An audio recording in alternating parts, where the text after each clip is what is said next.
Rádio Rio de Janeiro, a emissora da Fraternidade, passa a apresentar Luz na Penumbra, programa que leva ao seu coração a mensagem da doutrina espírita.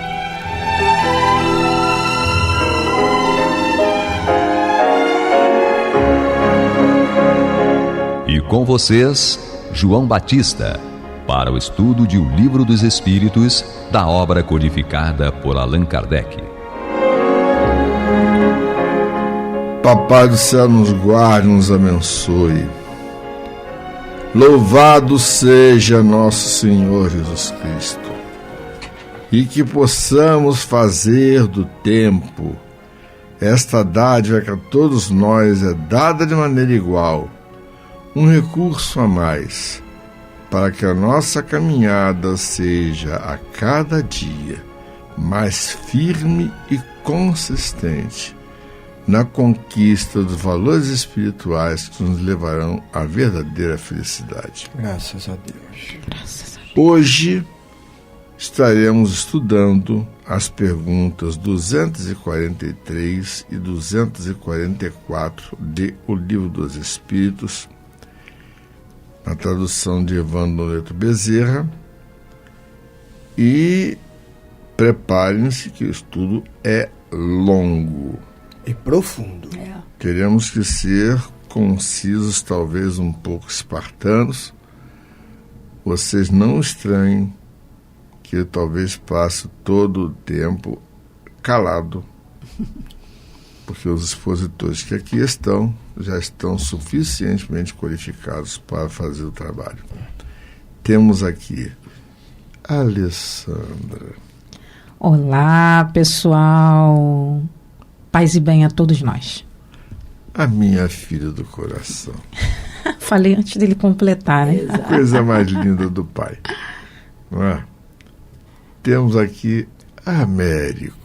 Olá, querido irmão, querida irmã, membro da Rádio Rio de Janeiro. Sejam todos muito bem-vindos a mais um Luz na Penumbra. Ele tem uma filhinha que é uma gracinha. Dá vontade, eu acho que, eu não conheço, mas eu tenho vontade de morder. Ó. Filhinha Maria Clara e o filhinho Biel. Exatamente. Casalzinho, né? Mas é que a Maria Clara é uma criança realmente que, né, tem um potencial.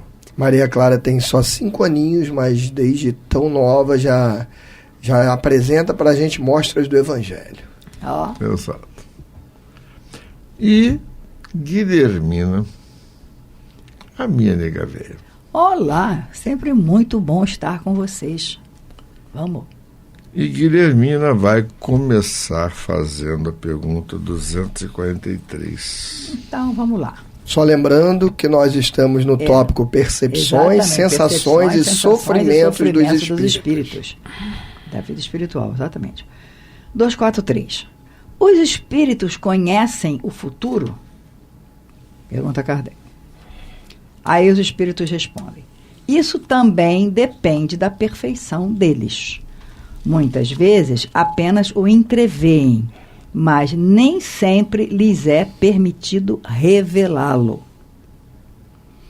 Quando o veem, o futuro lhes parece o presente. O espírito vê o futuro mais claramente à medida que se aproxima de Deus. Após a morte, a alma vê e abarca, num piscar de olhos, suas migrações passadas, mas não pode ver o que Deus lhe reserva. Para isso, é preciso que esteja completamente integrada a Ele, Deus, depois de muitas existências. Fica muito claro, né? Fica muito claro. A resposta é, como sempre, Kardec é direto e objetivo, né? Porque para prever o futuro, você tem que ter estrutura. Você tem que ter estrutura mental, física, de experiências anteriores, de contato com Deus com a profundidade necessária. E aí ele diz, depende da perfeição. E é muito interessante que eu achei esse trecho aqui. Muitas vezes eles entreveem, mas nem sempre é permitido revelá-la, ou seja, ele pode ter uma percepção, mas não pode revelar o que está vendo. Por quê? Porque quem está ouvindo não tem condição de ouvir, não tem condição de compreender e de falar. Então, e aí? O problema. Aí, quando veem o futuro lhes parece o presente. O espírito vê o futuro mais claramente à medida que se aproxima de Deus. Claro, quanto mais evoluído o espírito a sua percepção, a sua compreensão de mundo, de realidade, de Deus, de si próprio, é muito maior. Então ele precisa se aproximar, equilibrar e se aproximar de Deus, evoluir. Sim, eu achei bastante importante nessa pergunta, como todas as outras, né? O Kardec vai trazer no assunto da evolução, do progresso. Exatamente. É o tópico, né, das perguntas kardecianas. Ele fala de evolução. E aí, na resposta, achei bem interessante também que a evolução está atrelada com ver e conhecer o futuro. Exatamente. E os espíritos aqui dão um caminho para essa evolução. Dão assim, como chegar lá. Aí, marquei aqui 2 aspectos para a gente comentar. Um deles é a questão de estar próxima de Deus. O que é estar próximo de Deus? E o outro, estar completamente integrado a Ele. E aí vem para a gente as nossas grandes referências, né? Jesus dizia o seguinte: o reino de Deus está dentro de vós. Então, como se aproximar de Deus se não dentro da gente mesmo? Exato. E um outro aspecto também, né, 2 referências de Jesus que eu dizia, eu e o Pai somos um. Então, Jesus, chegou a esse patamar. Ele estava completamente integrado a Ele. Portanto, tinha uma noção de futuro muito maior do que nós temos. Então, são caminhos, né, para se chegar lá nessa evolução. E Jesus deixou para a gente. Exato. É importante a gente deixar claro que quando o Kardec fala aqui de prever o futuro, ele não está dizendo da gente jogar carta, búzio, não é isso, não. É o seguinte, e por isso que, como a Alessandra e a nossa querida Guilhermina falaram, está atrelado à evolução. Porque quanto mais a gente evolui, mais nós enxergamos. Vou dar um exemplo para vocês, bem material, mas a gente expande para a nossa vida toda espiritual. Uma pessoa que tenha total conhecimento de voo, num determinado momento de um avião, ainda voando, se acontecer um tipo de pane, essa pessoa consegue prever, olha, com essa pane, esse avião não consegue mais chegar lá. Se parou o motor, estourou uma turbina, um piloto com muita experiência, com uma elevada capacidade, ele consegue, de certo modo, prever que dentro de 1 minuto, dentro de 10 minutos, aquele avião vai ter caído e se espatifado. Desculpa até o exemplo tão trágico, mas ele não precisa esperar o avião cair no chão para ele ter a certeza absoluta que dentro de algum tempo ele vai cair. Por quê? Porque ele tem um conhecimento tão grande daquela máquina que está na mão dele, que ele sabe exatamente quais são as condições para ela chegar lá do outro lado. E se alguma dessas condições falhar, ele já sabe que aquilo ali não vai acontecer, ela não vai chegar bem, ele vai cair. É exatamente assim que se dá com a evolução dos espíritos. Não que estejam jogando cartas ou fazendo alguma adivinhação, mas sim que, de acordo com o andar da situação, de acordo com aquilo que a gente age, como a gente está conduzindo a nossa vida, eles já sabem o que vai acontecer logo ali no futuro. Da mesma forma que esse piloto sabe.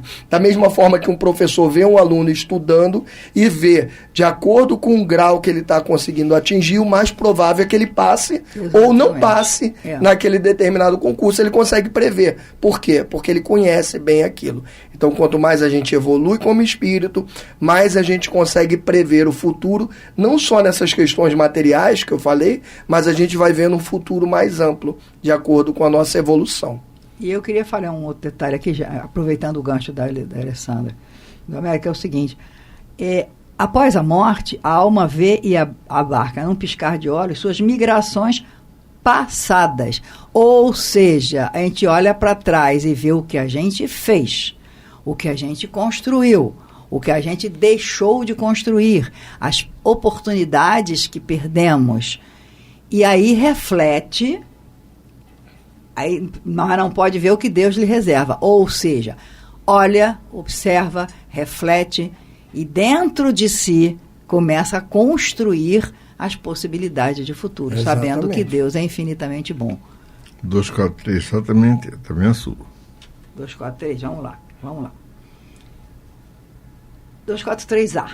Os espíritos que alcançaram a perfeição absoluta têm conhecimento completo do futuro? Olha, os espíritos que alcançaram a perfeição absoluta têm conhecimento completo do futuro? Resposta dos espíritos. Completo não é bem o termo, óbvio. Pois só Deus é soberano, Senhor, e ninguém o pode igualar. É evidente que espírito nenhum, por mais fantástico, evoluído que seja, ele não vai conseguir o conhecimento completo do futuro. Só Deus o consegue.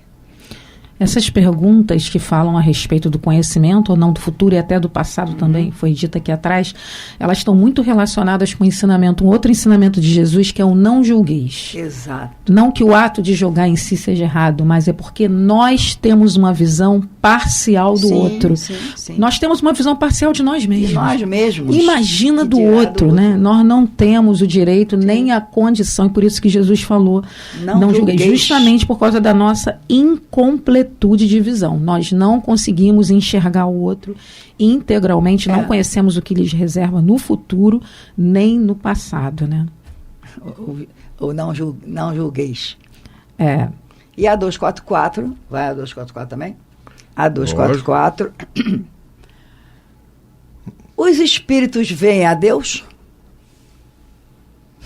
Resposta óbvia. Só os espíritos superiores o veem e o compreendem. Os inferiores o sentem e o adivinham. Lembrando que a nossa percepção de Deus é sempre indireta, né? É através... A gente sabe o que Deus quer? Sabemos o que ele espera de nós, sim. Exatamente. Mas por quê? Porque tem vários emissários que vão trazendo a vontade dele e a gente, no final das contas, consegue, por exemplo, ler uma obra psicografada que um médium fez e que mostra pra gente a vontade de Deus chegando através dos seus intermediários. Mas nós, na nossa evolução, não vamos conseguir enxergar ou ouvir diretamente a Deus, né? É aquela pergunta, você quer chegar até a Deus? Então estuda. Não, então faz. O quê?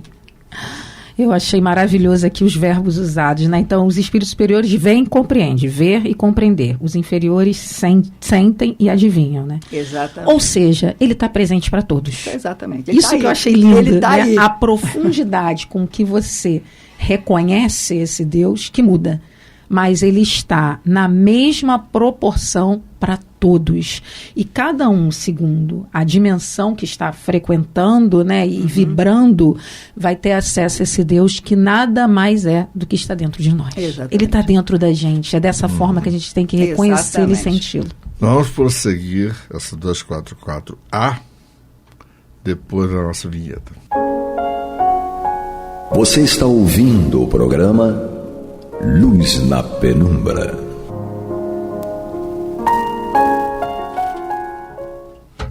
Então, meus irmãos, dando continuidade, vamos à pergunta de Kardec 244A.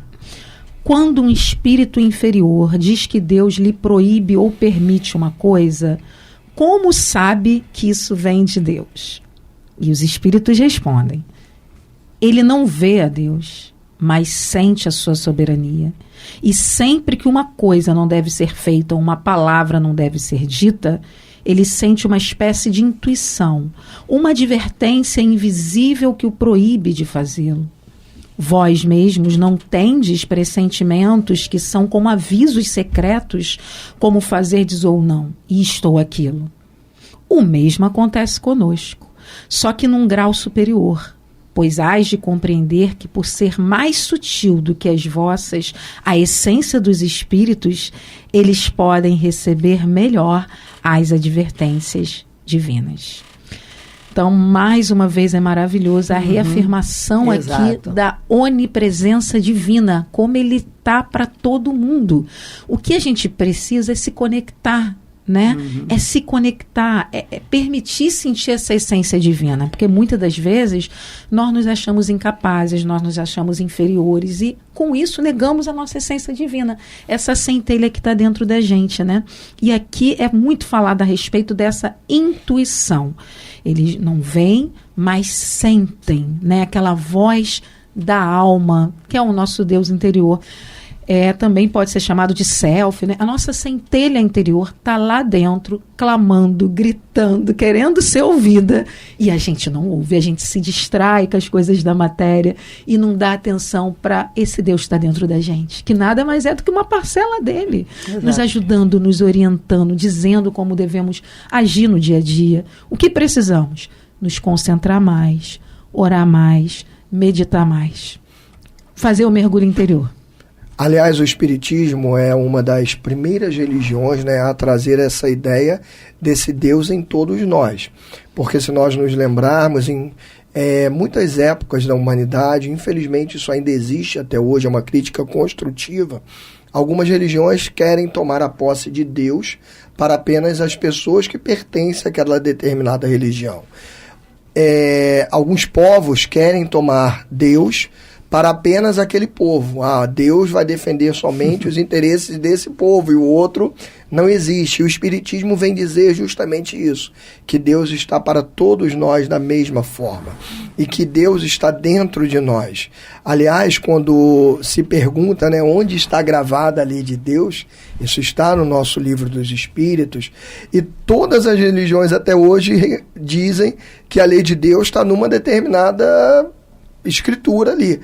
Algum vai dizer que está na Bíblia, outro vai dizer que está no Corão, outro vai dizer que está aqui ou lá. E aí o Espiritismo vem dizer o quê? Onde está gravada a lei de Deus? A lei de Deus está gravada na nossa consciência. Isso é transformador, porque a partir do momento que o Espiritismo diz isso para a gente, ele diz, não é necessário ser espírita para ter Deus, porque Deus está dentro de todos nós e a lei de Deus está gravada em nós. Ale, completa 244B. Deixa eu só antes fazer um comentário, só uma coisa aqui, nesse momento. Vós mesmos não tendes pressentimentos, como aviso secreto. Quantas vezes a gente está para fazer alguma coisa e não? Aí eu tive um pressentimento. Não vai nessa. Eu tive um pressentimento, como alguma coisa dentro da gente dizer, não faça isso. E quando a gente insiste e faz, dá ruim. Aí a gente tem alguma coisa dentro, a famosa pressentimento. A palavra é o pressentimento, a intuição. A intuição me diz para não fazer. Quantas vezes isso acontece na Exatamente, porque dentro de nós já está gravado tudo que é certo e que é errado, basta a gente se observar. Óbvio que eu não vou enxergar, não vou ouvir, aliás, essa voz interior, claro, se eu estiver deixando a vida me levar. Mas se eu começar a me estudar e perceber, isso vai estar dentro de mim e vai me indicar. Tem dúvida, meu irmão? Tem dúvida, minha irmã, sobre o que é certo e o que é errado? Faz uma oração, pede ajuda, a intuição virá. Vai vir. Então vamos lá, 244B. A ordem lhe é transmitida diretamente por Deus ou por intermédio de outros espíritos. Como é esse processo de intuição, né? E os espíritos respondem. Ela não lhe vem diretamente de Deus. Para se comunicar com Deus é preciso ser digno disso. Deus lhe transmite suas ordens por meio de espíritos mais elevados em perfeição e instrução. Então, a misericórdia divina é tão grande, né, que ele não abandona nem aquele que está tão distante dele, né, está tão oculto, tão apagado dele. Mesmo assim, há intermediários que vão até esse ser e vão levar sua mensagem. Então, nessa grande hierarquia, né, celeste, estamos todos conectados e o que precisamos é entrar na sintonia, na vibração, é o que está faltando para a gente, né? Como o Américo falou, antes de qualquer atitude, antes de qualquer coisa importante, né? O que não é importante no nosso dia a dia, né? É fazer oração, de preferência já começar o dia assim. Porque assim nós vamos estar atraindo para perto da gente os nossos amigos espirituais, que só estão esperando isso da gente. A nossa atitude, porque eles já estão lá postos. A gente é que nega ajuda o tempo todo, ouvindo muitas das vezes espíritos que estão desequilibrados, em vez de ouvir aqueles que querem realmente nos ajudar e que estão do nosso lado. Então, a oração, a meditação, a concentração é essencial para entrar nessa frequência. O Espiritismo nos explica que isso funciona mais ou menos como se fosse um rádio. Quando eu conecto a Rádio Rio de Janeiro, 1400 ali, ela toca no meu radinho. Isso significa que eu criei a onda da Rádio Rio de Janeiro ao conectar o meu rádio? Óbvio que não. Eu criei o programa Luz na Penumbra ao selecionar a frequência 1400 kHz no AM? Óbvio que não. A única coisa que eu fiz foi conectar naquela mesma frequência. Se eu conectei no 1400 e tocou a Rádio Rio de Janeiro, significa que aquela onda foi criada e que ela estava ali o tempo todo. A única coisa que eu precisei fazer para ouvi-la foi conectar exatamente na mesma frequência, como a Alessandra falou. Então, de acordo com a frequência a qual eu me conecto, eu vou poder ouvir os espíritos mais elevados que vão me inspirar coisas boas, ou os espíritos mais atrasados que vão me inspirar coisas ruins, a me entregar a fofoca, aos vícios. Então, o que nós queremos nos entregar? É óbvio, querido irmão, querida irmã, que aqui não tem, pelo menos de minha parte, não tem nenhum anjo de luz. Não, eu sou aquele espírito que fico tentando todos os dias me segurar para poder não cometer coisas erradas. Porque a minha primeira vontade é sempre, eu tenho que confessar isso aqui em nome da verdade, o Espiritismo nos fala isso, que a gente precisa ser sempre verdadeiro. Eu sou aquele espírito que a primeira intenção que eu tenho é sempre fazer a coisa errada. Mas aí vem o quê? Aí vem a nossa força de vontade, a nossa razão de falar. Eu não vou me entregar a isso. Por quê? Porque qualquer pensamento que eu entregue negativo, pensamento ruim, de mágoa, de raiva, de ressentimento, de me entregar a coisas equivocadas, quando eu ligo uma televisão e está dando aquele programa de fofoca, quando eu ligo alguma coisa e está falando mal dos outros, quando eu entro naquele grupinho e começo a interagir com pessoas falando mal e não tento, de algum modo, falar algo de bom, tudo isso eu estou fazendo o quê? Eu estou criando uma frequência em mim propícia à fala dos irmãozinhos obsessores. Exatamente. Então, você, querido irmão, querida irmã, você quer um conselho? Vamos tentar o tempo todo orar, pensar coisas boas. Há um conselho também que eu dou: todos os dias ler uma página que seja de um livro espírita, todos os dias, acordar orando, dormir orando e dormir, pelo menos dormir, antes de dormir, pegar ali uma página de um livro para poder ler, fazer uma boa obra cada dia. Isso é realmente transformador. Ver o que eu posso fazer por alguém, porque isso tudo faz com que a gente entre em comunhão com esses enviados de Deus. E aí eles conseguem falar. Eles estão o tempo todo gritando pra gente tentar fazer as coisas boas. Né? E a gente distraída. Então a proposta é essa: através das boas leituras, através da prática do bem, através dos bons atos, através da oração, a gente está sempre com o ouvido atento a esses irmãos superiores que gritam para nós a vontade de Deus. Não se entregar à tristeza, não se entregar ao desânimo, que esses sentimentos vão baixar a nossa vibração e vão impedir a gente de receber ajuda. E um detalhe importante seguindo: orem sempre. Orar sempre. Não precisa, eu estou de joelho, de mãos postas. Não. Você está no ônibus, você está no metrô. Tem que ter um quartinho para orar, ô Guilhermina? Tem que ter um quartinho? Não, você tem que ter um altar? Você está no metrô, você está... Para. Muitas das vezes, aí vou dar só um comentário, já situações mais difíceis, entrei no banheiro. Eu que precisava de um lugar quieto, sossegado, para poder botar meu pensamento em dia.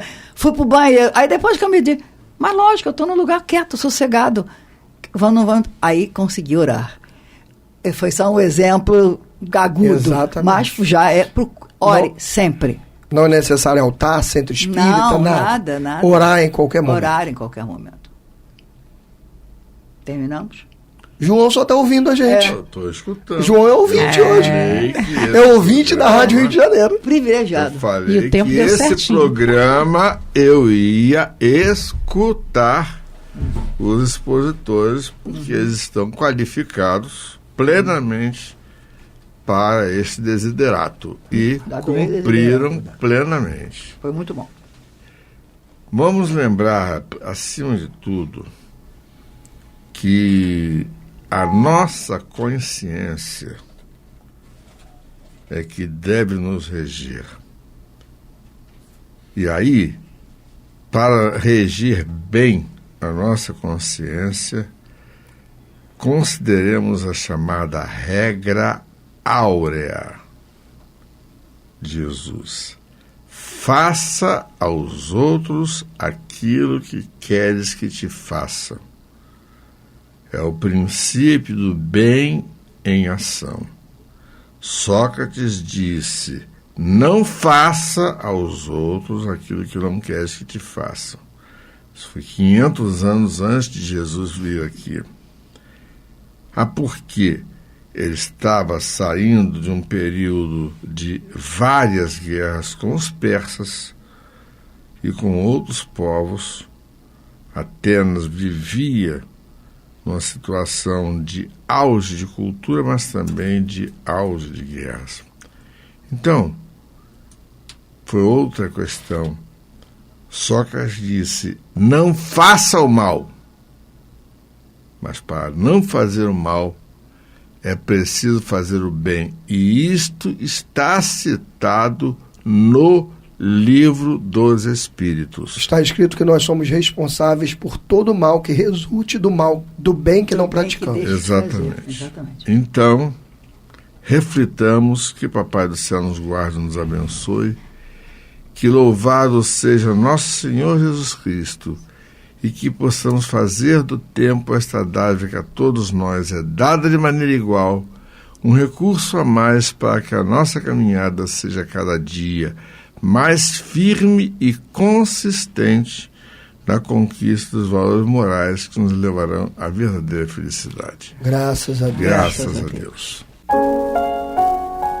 Você está ouvindo o programa Luz na Penumbra.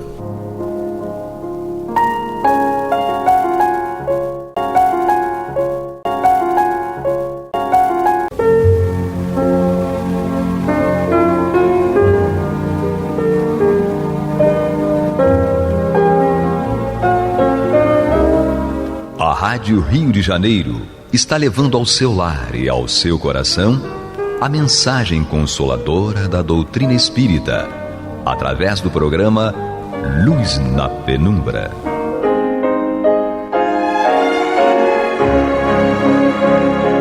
E com vocês, Antônio de Pádua Barbosa, para comentar o Evangelho segundo o Espiritismo, da obra codificada por Allan Kardec.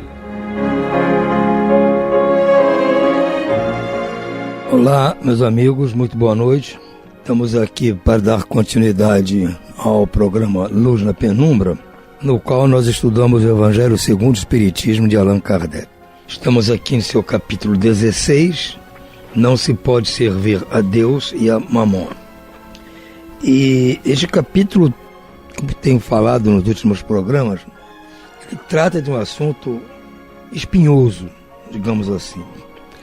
Mas, mesmo assim, Allan Kardec não deixou de abordar esse tema espinhoso, no meu ponto de vista, para que nós refletíssemos a respeito do assunto e pensássemos melhor a respeito de alguns preconceitos que nós temos. E o que vem desvendar o motivo desses preconceitos é a doutrina espírita, quando nos propõe a tese da reencarnação, das penas e gozos, da justiça divina. Porque se nós não pensássemos desta forma, na questão reencarnatória, na justiça divina, nos pesos do penas e gozos, nós acharíamos o mundo muito injusto. E seria até um contrassenso, já que nós acreditamos num Deus justo e bom. Como é que de alguém justo e bom pode sair algo injusto? Mas a gente sempre pensa que somos todos injustiçados, né?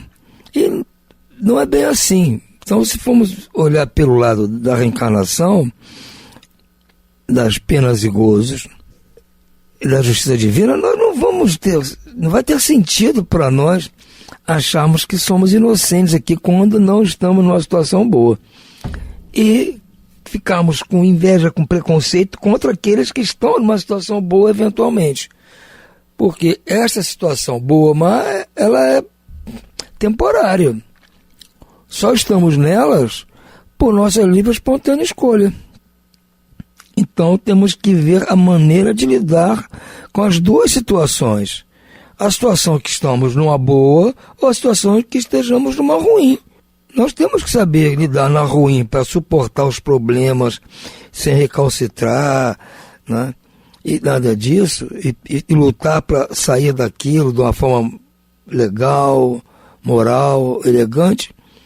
E se estivermos numa situação muito boa, lutamos para não deixarmos cair na soberba, na prepotência, na avareza. Então, nenhuma das situações nos dá conforto total. A riqueza pode dar um conforto aparente nas coisas materiais, mas ninguém sabe o que ela está fazendo com aquele que a possui. Como disse o Cristo, é difícil um rico entrar no reino dos céus. Por causa disso, por causa das tentações das riquezas. Agora, se nós não estivermos preocupados com o reino dos céus, aí tudo bem. Vamos lutar, brigar e querer porque querer e deter a riqueza. Mas se estamos preocupados com a vida futura, com o reino dos céus, temos que ter cuidado quando tivermos posse da riqueza. É o que Jesus diz. Não se pode servir ao mesmo tempo Deus e Mamon. Nós podemos viver dependendo de ambas as coisas, de Deus e das riquezas. Podemos. Mas na hora que tiver que decidir entre um e o outro, temos que abrir mão da riqueza e ficar com Deus. Essa é a ideia. É do Cristo. Então, vamos ver aqui que Allan Kardec, o texto é dele, Allan Kardec, nos traz sobre a desigualdade das riquezas. Por que a desigualdade de riqueza entre nós, homens encarnados? Diz-nos ele aqui: a desigualdade das riquezas é um dos problemas que inutilmente se procurará resolver, desde que se considere apenas a vida atual. É o que eu estou dizendo. Se considerar só a vida atual, você não vai resolver problema de riqueza nenhum. A primeira questão que se apresenta é esta: por que nem todos os homens são igualmente ricos? É a pergunta que nós fazemos. Por que um tem mais que o outro? Não o são por uma razão muito simples, porque não serem igualmente inteligentes. Por não serem igualmente inteligentes, ativos e laboriosos para adquirir, nem sóbrios e previdentes para conservar. Então, nesta vida atual, já há uma diferença entre os homens. Porque se todos tiverem riqueza, só vão saber lidar com ela aqueles que forem inteligentes, ativos e laboriosos para adquirir tal riqueza. Vou conquistar a riqueza. Tem que ser inteligente, ativo e laborioso. Agora, para conservar a riqueza, não gastar desregradamente, tem que ser sóbrio e previdente. Será que todos os homens são assim? Eu acho que não. É, aliás, ponto matematicamente demonstrado que a riqueza repartida com igualdade daria a cada um uma parcela mínima e insuficiente, que, supondo-se efetuada essa divisão, o equilíbrio estaria desfeito em pouco tempo, pela diversidade dos caracteres e das aptidões que, supondo-a possível e durável, tendo cada um somente com o que viver, o resultado seria o aniquilamento de todos os grandes trabalhos que concorrem para o progresso e para o bem-estar da humanidade, que, admitindo que ela desse a cada um necessário, já não haveria o aguilhão que impele os homens às grandes descobertas e os empreendimentos úteis. Se Deus as concentra em certos pontos, é para que daí se expanda em quantidade suficiente de acordo com as necessidades.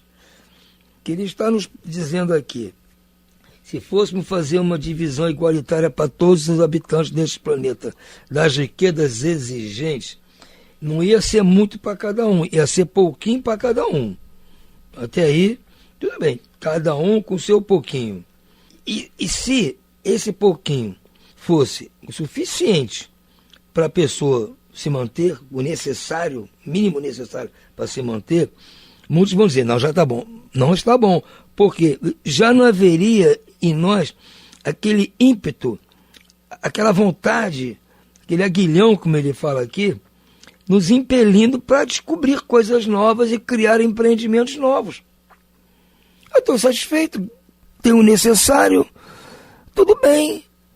Nós estaríamos hoje ainda lá nas cavernas. Se dividisse as riquezas naquela época, continuaríamos lá. Teríamos o necessário para comer, nos abrigar, tudo bem. Ficaríamos como os índios, até hoje. Não vou nem dizer como os animais, que eles não raciocinam, mas ficar como os índios. Aquelas tribos lá na África, eles são todos iguais. Então a riqueza lá, se há que há alguma, está dividida entre eles. É comunitário, como se diz. E aí? E quem vai criar o progresso?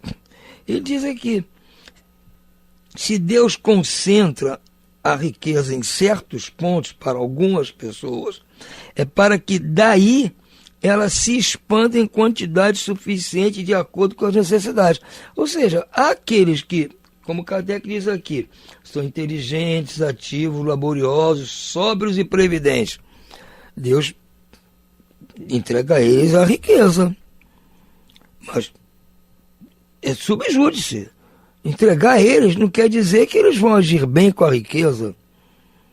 Podem cair na tentação, serem avarentos, egoístas, soberbos, prepotentes, e não vão executar a tarefa que Deus espera que eles executem por ter dado a eles a administração de uma riqueza numa vida.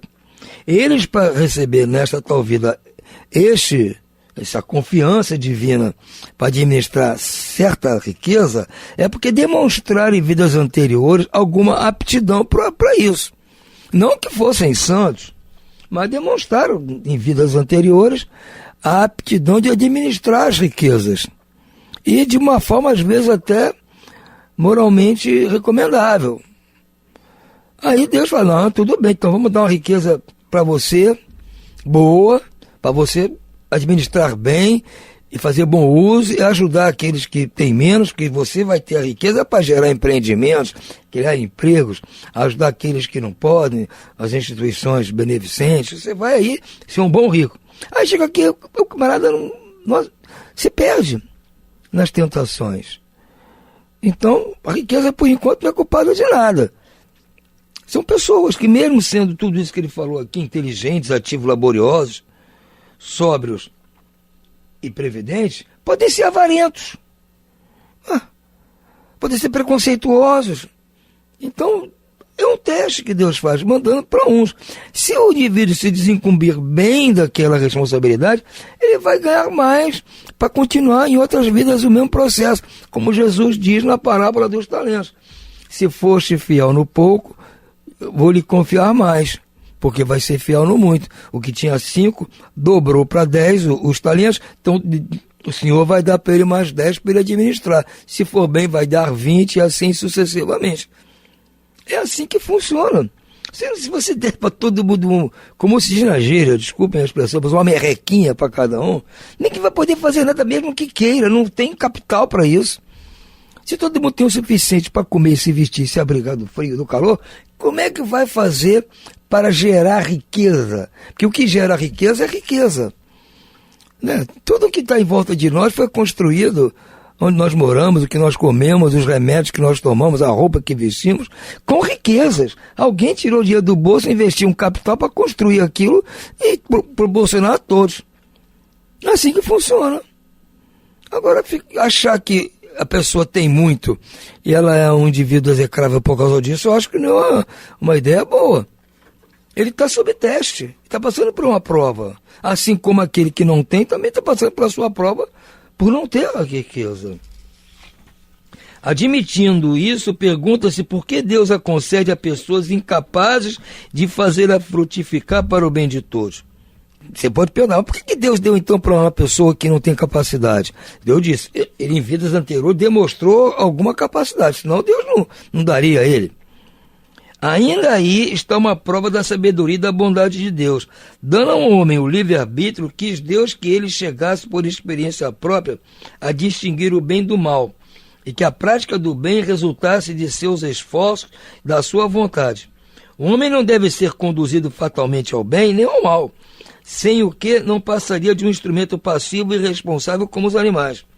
A riqueza é um meio de o experimentar moralmente, mas como é, ao mesmo tempo, poderoso meio de ação para o progresso, Deus não quer que ela permaneça ao longo tempo improdutiva, razão pela qual ele incessantemente a desloca. Então, Deus dá riqueza a alguém, não quer dizer que ele seja santo e vai fazer benemerências com aquilo. Não vai fazer. Mas está em teste. Então, se ele conduzir corretamente, vai receber mais no futuro para continuar o trabalho. Agora, se ele for imprudente e não agir corretamente, Deus desloca a riqueza para outro, de uma forma ou de outra. De uma forma ou de outra, mandar para outro, tocar o barco para frente. E assim o mundo vai progredindo. Porque mesmo com seus defeitos e tudo mais, ele gera progresso. Ele está em teste para mostrar que ele não é irresponsável, que ele não é um instrumento passivo como os animais. Ele tem seu livre-arbítrio para escolher o bem e o mal. Você decidir o bem do mal, se tem uma riqueza, você vai poder saber se vai usar bem ou usar mal. É você que sabe. Deus não vai impor a ninguém agir bem ou agir mal. É cada um que sabe. E para você saber, Deus deu você a riqueza. Para ver se você sabe usá-la. E com isso gerar progresso para todos. Mesmo você usando o mal, ainda assim vai gerar algum progresso. E se tiver a balança pendendo para o lado do prejuízo para todos, Deus vai tirar de você e passar para outro. Passar para outro. Nós vimos pessoas riquíssimas aí de repente perderem tudo.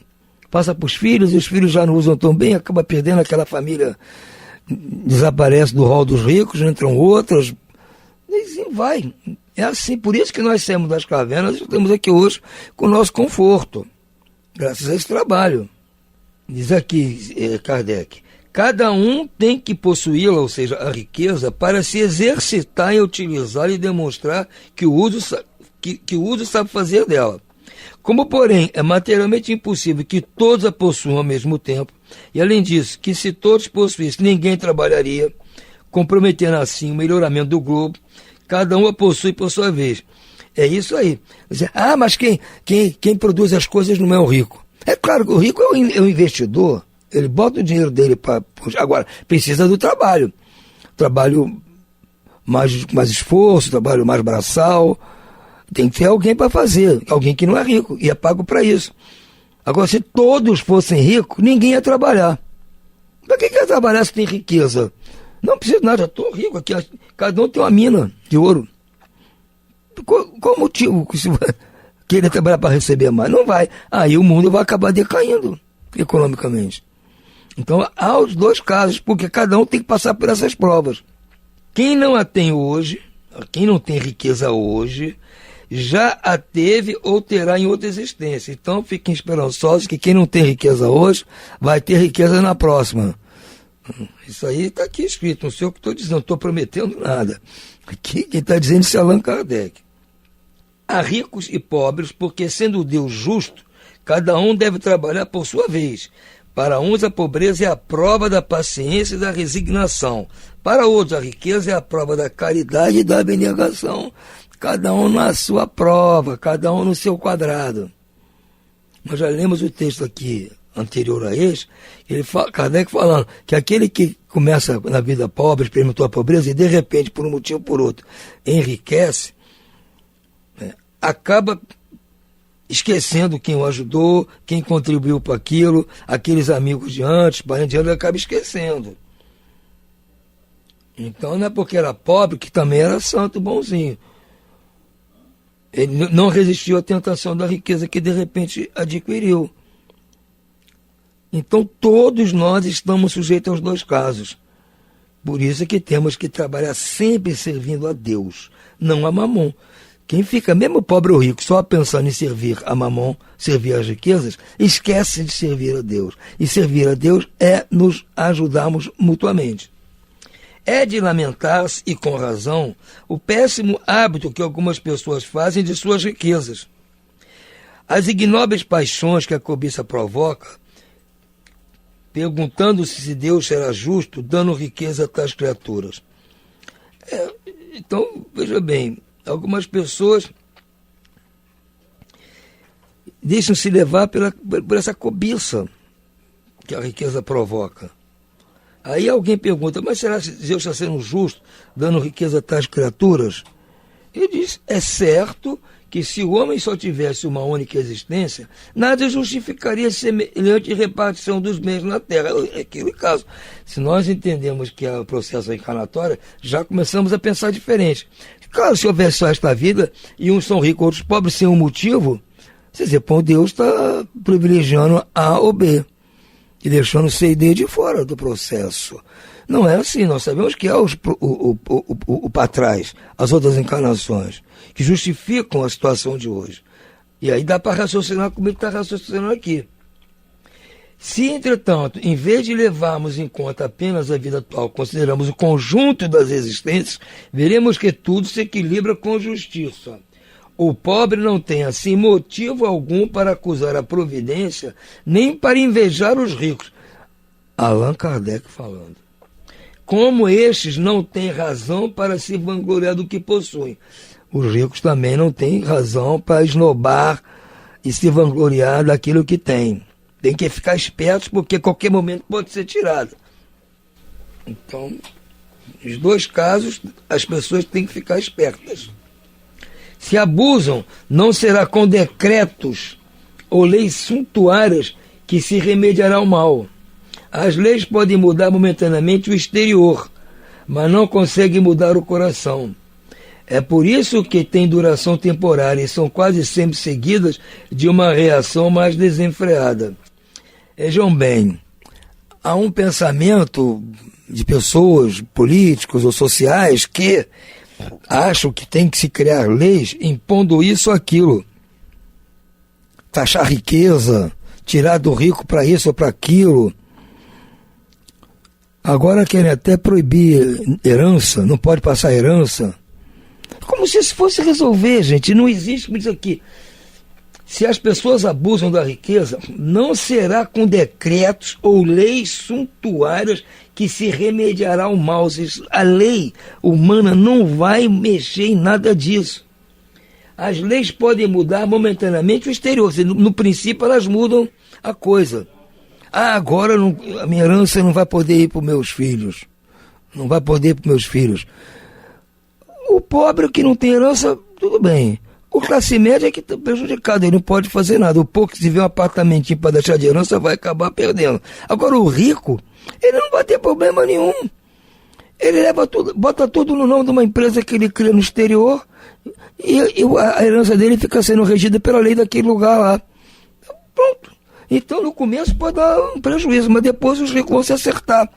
Por isso, assim, não há lei nenhuma que você consiga mexer. Porque as leis podem mudar momentaneamente o exterior, mas não conseguem mudar o coração.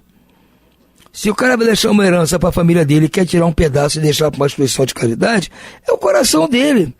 Não adianta o governo impor. Não, agora todo mundo que deixar herança tem que deixar 10% para a instituição de caridade. No começo ainda vão fazer, depois vão criar a instituição de caridade fajuta. Vão inventar jeito de escapar, porque não mexeu no coração. As leis humanas não podem mexer no coração de ninguém. Não existe lei que me obriga a gostar de A ou gostar de B, odiar A ou odiar C. Não existe. Nenhuma lei pode fazer isso. As pessoas precisam entender isso. Nós temos que lidar com pessoas. Só o convencimento, só o livre-arbítrio dela é que vai fazer ela mudar. É isso que Jesus veio fazer aqui. Quando foi questionado pelos judeus lá, assunto dos impostos, ele falou: dai a César o que é de César, e a Deus o que é de Deus, ou seja, o de César. Não adianta vocês quererem, não vai resolver. Como é que você vai fazer com os romanos não cobrar mais imposto? Mesmo que por Jesus, tivesse poder, agora não vai ter mais. Daqui a uns 10 anos, que os romanos vão inventar outro jeito de cobrar o imposto de novo. Isso é uma coisa humana. Então Jesus trouxe o caminho, olha, temos que nos amar uns aos outros, fazer o bem, perdoar, essas coisas. Se todos fizerem isso, não vai precisar nem de lei. As pessoas vão fazer o bem, os ricos vão ajudar os pobres naturalmente. Não é uma questão econômica somente. É uma questão de coração. É isso que as pessoas precisam entender. Diz aqui, a fonte do... É por isso que tem duração temporária, essas leis, e quase sempre são seguidas por uma reação mais desenfreada. Mas daqui a pouco as pessoas criaram aí uma época, alguns devem estar lembrados, o tabelamento de preço, congelou o preço de tudo, agora o preço não aumenta. O que aconteceu? Uma semana depois não tinha mais mercadoria nos mercados. Aí você queria comprar alguma coisa, tem que pagar ágil. Não adiantou congelar tudo. Tabelamento não funciona. O Brasil, graças a Deus, aprendeu que essa maneira não resolve. Não resolve. Fizeram vários, não resolveu. Não adianta. Não vai mudar. Então as pessoas precisam entender isso. Nós estamos aqui para tentar passar a mensagem de Jesus, que é dar mais importância à lei de Deus e deixar a riqueza para o segundo plano. Se ficar focando em querer dividir a riqueza de A e a riqueza de B, nós estamos esquecendo de amar ao próximo. Essa é a obrigação nossa, é amar ao próximo. A fonte do mal reside no egoísmo e no orgulho. Ou seja, o mal não está na riqueza, o mal está no egoísmo e no orgulho de quem detém a riqueza. Os abusos de toda ordem cessarão quando os homens se regerem pela lei da caridade. Então, hoje ainda é regido o mundo pela lei da sociedade humana, da economia humana, das leis humanas. Somos humanos, falíveis, pecadores, cheios de problema, mas somos assim ainda. Então, somos regidos por esta lei. Nós aqui, espíritas, que estamos tentando seguir aqui a interpretação de Allan Kardec a respeito da doutrina de Jesus, que pregava o amor essencialmente, estamos lutando para mudar, sair desta lei e passarmos nós a ser regidos pela lei da caridade. É isso que temos que fazer, e não ficarmos nos preocupando com o que tem no bolso do nosso irmão. Por hora vamos ficando por aqui. Uma boa noite a todos e muita paz.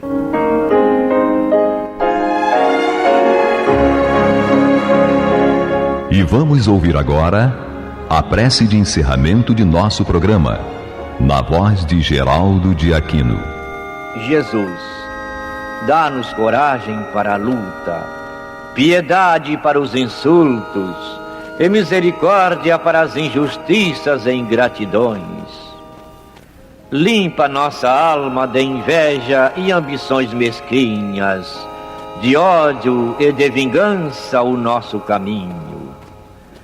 E que dentro em pouco, ao recolher-nos de novo ao calor do nosso leito, para que o sono nos dê a paz e o esquecimento das tristezas humanas, possamos sentir, Senhor, no mais íntimo de nosso ser, a doçura indefinível do Teu amor e a grandeza incomparável da Tua divina presença. Que assim seja.